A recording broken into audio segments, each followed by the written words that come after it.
위치 플랫폼의 첫 컨텐츠로 과연 어떤 주제를 다뤄야 할까 많은 고민을 했습니다. 그 결과 오늘은 이 영상을 보시는 분들이 진짜 부자가 되기 위해 필요한 가장 중요한 항목, 올바른 자산 분배에 대해 이야기하려고 합니다. 자, 제가 먼저 질문을 하나 해보겠습니다. 한국의 일반 투자자들이 자산 분배에 대해 오해하고 있는 내용이 무엇일까요? 각자 생각할 시간을 드리겠습니다.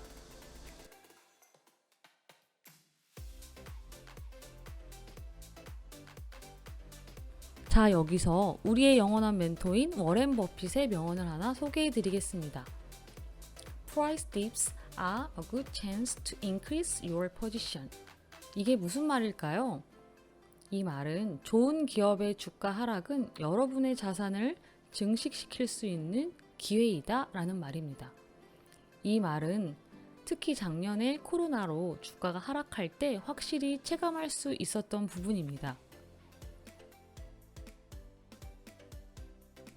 그럼 앞서 질문드렸던 내용으로 다시 돌아가서 과연 한국 투자자들의 자산 분배와 관련된 오해가 무엇일까요? 어떤 것이 문제냐고요? 바로 주식으로만 자산을 분배하는 것입니다. 자, 그럼 여기서 또 다른 질문을 하는 분들이 계실 거라고 생각합니다. 저는 A기업, B기업, C기업 이렇게 각각 다른 주식을 보유하고 있는데 그러면 자산이 분배된 것 아닌가요? 아닙니다.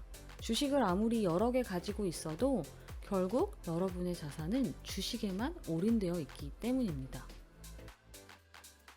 앞서 말씀드린 워렌 버핏의 명언이 현실이 되려면 적어도 전체 포션의 20에서 30% 이상은 현금이나 현금성 자산, 즉 달러나 금 등으로 가지고 있어야 가능합니다.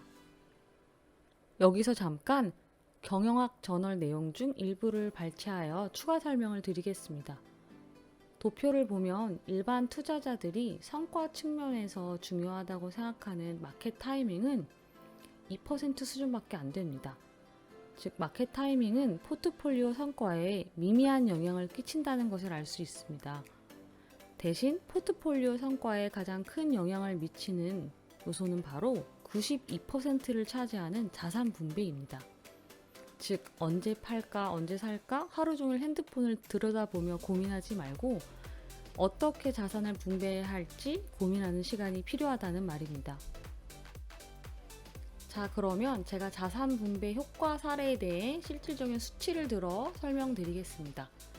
코로나 때에 달러와 금 자산이 거의 10% 이상 증가하였습니다. 만약에 여러분이 40%의 자산을 달러와 금으로 가지고 있었다고 가정해 보겠습니다. 즉 고위험 자산인 주식과 원유 선물로는 60%의 비중을 가지고 있었고 안전자산인 금, 채권, 달러로는 40%의 비중을 두신 겁니다. 고위험 자산은 수익률이 마이너스 30%였고 안전자산은 수익률이 20%였습니다. 고위험 자산만 가지고 있었다면 총 수익률은 마이너스 30%입니다. 하지만 안전자산을 가지고 있었기 때문에 그 엄청난 폭락장에서도 여러분은 마이너스 10% 내외로 방어를 할 수 있었던 것입니다. 특히 제가 여러분께 추천드리는 것은 달러를 안전자산의 포트폴리오로 많이 보유하라는 것입니다. 달러는 특히 주식장이 안 좋을 때 반대로 올라가는 경향이 있기 때문에 앞에서 설명드린 예제처럼 전체 자산의 손해를 감소시키는 해칭의 역할을 수행합니다. 최근에 한국은행에서 기준금리를 0.75%로 올리면서 시장 내 유동성이 하락할 수 있는 상황입니다. 게다가 미국에서 테이퍼링, 즉 양적 완화 축소에 대한 이야기가 나오면서 앞으로 달러 가치가 더욱 상승할 것이라는 예측이 가능합니다.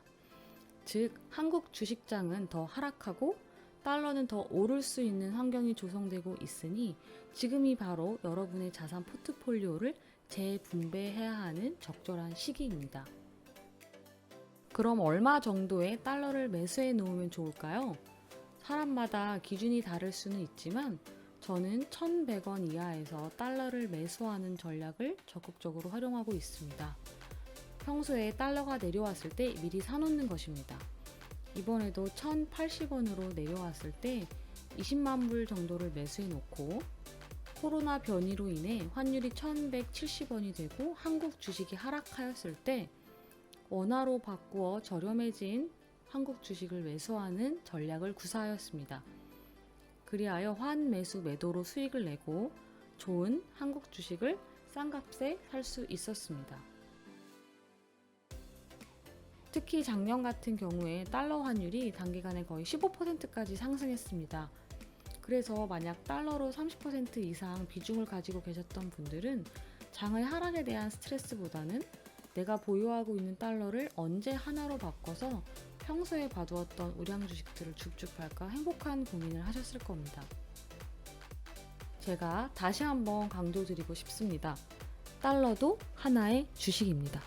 달러도 하나의 안전 자산이라고 생각하시면 진짜 하락장에서 큰 힘을 발휘하는 날이 옵니다. 이 영상이 올라가는 현재 이 순간에 환율이 1,080원에서 어느새 1,180원까지 9% 상승하였습니다. 게다가 주식들은 조종을 받고 있는 상황이죠. 보통 금융투자로 부자가 되신 분들의 포트폴리오를 보면 다음과 같은 분배로 이루어져 있습니다. 공격적인 투자자시라면 주식의 8, 안전자산인 달러나 채권, 금에는 2 정도의 비중을 두십니다. 보수적인 투자자라면 주식의 6, 안전자산에는 4 정도의 비중을 두고 계십니다. 그리고 또 하나 말씀드리고 싶은 부분이 내 자산의 크기의 양이 적어도 부자처럼 그리고 큰 펀드, 기관처럼 분배를 해야 한다는 것입니다. 대부분의 큰 자산 운용사들은 투자하려는 주식은 맨 마지막에 선택을 하고 일단은 자산 분배를 우선적으로 시행합니다. 쉽게 말하면 국내 주식, 해외 주식, 국내 안전자산, 해외 안전자산에 몇 %씩 넣을지를 미리 결정하고 그 다음에 주식의 종목을 선택한다는 것입니다.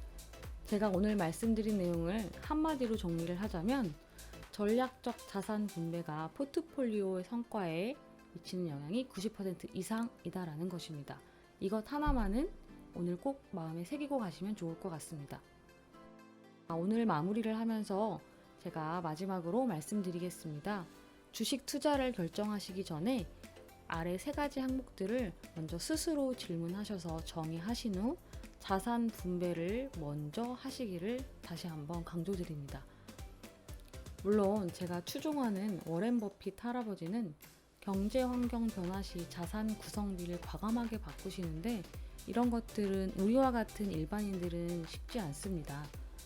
그렇기 때문에 주식과 반대편에 있는 달러와 채권 정도의 자산 분배를 해두시는 것을 추천합니다. 이렇게 자산 분배의 중요성을 알게 되셨다면 이젠 워렌 버핏 옹이 전체 장이 30%씩 하락해도 왜 기회라고 하는지를 이해할 수 있게 됩니다. 현금 자산이 많기도 하고 플로트라는 장점을 활용하여 레버리지를 일으킬 수 있는 여지가 큰 버크셔는 이런 시기에 너무나 저렴하게 좋은 조건으로 주식을 담을 여력이 있기 때문인 것이죠. 이 영상을 보시는 분들이 모두 함께 부자가 되었으면 좋겠습니다. 이상으로 리치 플랫폼의 첫 번째 컨텐츠를 마치겠습니다. 앞으로도 리치 플랫폼을 많이 사랑해 주시면 감사하겠습니다. 구독, 좋아요 부탁해요.